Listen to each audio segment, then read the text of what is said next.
once again, big weekend is coming, but right now, Tony and I will talk about what happened this week. And Mm-hmm. one news who everybody was talking about yesterday and the day before, Jared Tinordi sent down to Hamilton.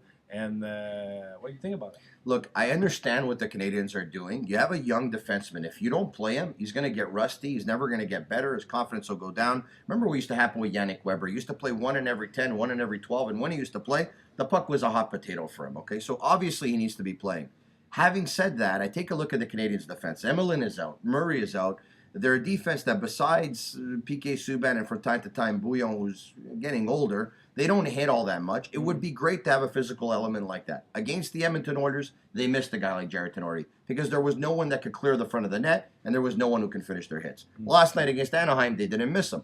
I would have liked to have seen Diaz get a break every now and then, Bouillon get a break, and keep him here and make him play because I think the Canadians need a defenseman like that. I think forget about all the other D on the Canadian. The focus is on Jared Tinordi. Did he play like he played in the preseason? And the answer is no. And we need Tinordi to play like he played, physical, big hit. Don't be worried about making mistakes. And if you have to, drop them at the gloves. And he didn't do that anymore. He's a lack of confidence because he played 11 minutes and he doesn't want to make mistakes. Go down, not for the weekend and play 3 games.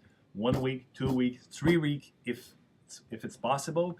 Go there, and when he's going to come back, stay in Montreal. You remember PK Subban and Max Pacioretty? Pacioretty was nowhere near the player he is right now. He went down and he said, "Call me back only the day you're going to make me play on the first or the second line." And when he came back, he was packed of confidence, and he is now the player he is right now. So confidence is everything in the Tinordi's case, and I applaud the gesture of the Canadian to send him down. Talk to me about Bournival right now. You know, I love the kid. Who doesn't love the kid? I mean, let's be honest. Now, I just want to warn people, though, right? Just because he's playing great doesn't mean we have to make him superstar status yet, right? You did that with Guillaume Latendresse. Yeah. 5 years later, he's playing in Switzerland, right? Yeah. You did that with other players in the past. It didn't pan out.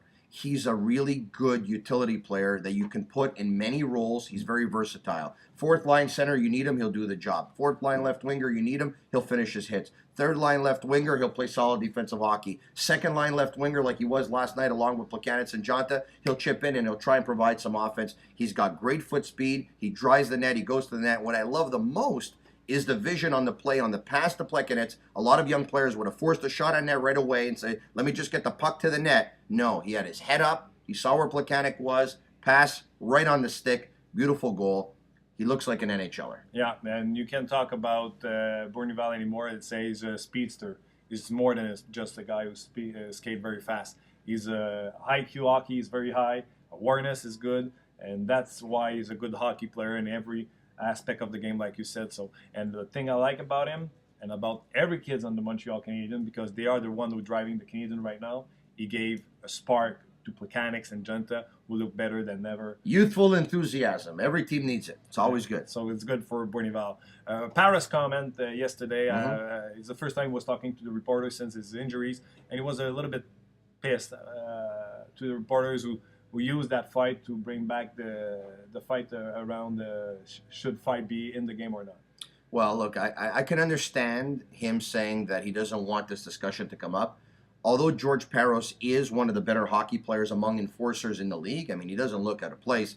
At the end of the day, if you take fighting out of the NHL, which I'd like to see it out, if you take it out, he doesn't belong in the NHL, does he? There are a lot better players that are playing in the American Hockey League that don't get a chance because the Parroses and the Scotts of the world are in the league. There are a lot of players who are playing overseas in Europe that don't get a chance because there is the role for an enforcer in the National Hockey League because fighting is not banned. Mm-hmm. So, you know, there's no doubt the guy doesn't want to see it banned. He doesn't want to hear anybody talk about it. If fighting's out, he's making $1 million less per year. I agree with Paris and disagree with you. The only people who want to see fight out of the game are the people who are not in the game right now, or the people who are not at the Bell Center. No, Martin, it's the people that care about the safety of the players. Stop caring about. You know what make me I think can't about? stop. The players are the product. The players are the NHL. I used to talk on the cell phone in my car, and the government decided to take this out of my car. Okay. So now I'm texting, and I'm 10 times worse dangerous on my car when I'm texting than talking to the cell phone. So stop trying to take care of everybody. Take care of your shit, and we'll take care of everything.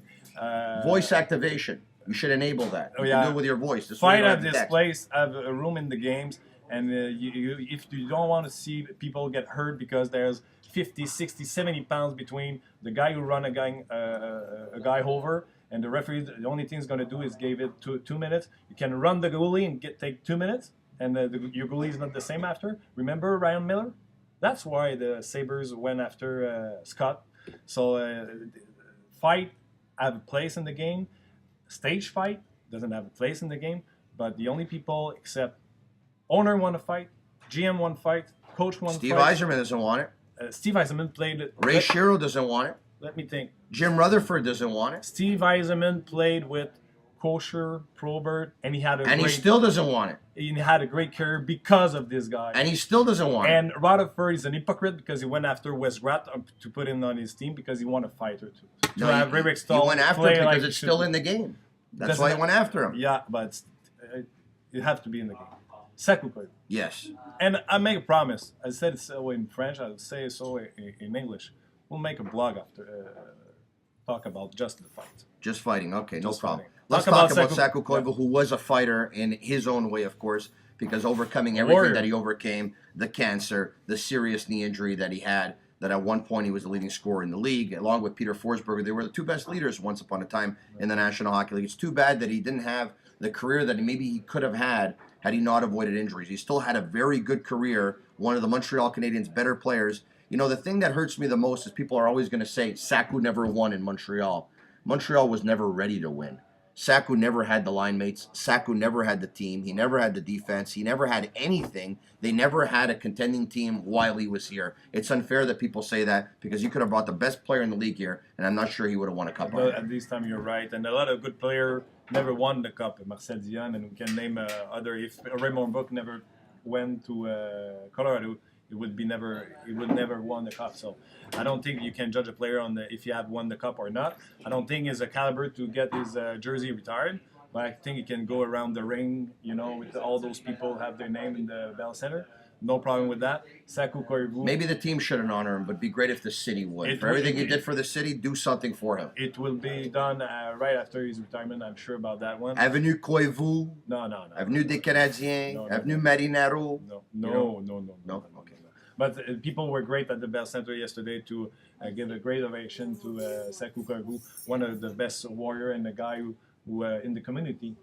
Is all you said? Yes, of course. It was very good for the Montreal. So your English is better than Saku's French. No, my English is very bad. This morning I'm so tired. So have a good one. Good for Saku. What a beautiful sight yesterday. Third star of the game. The ovation from the fans. Yeah. Plekanec and Bouillon sticking around, tapping their sticks, applauding him. Classic. Beautiful. He deserved it.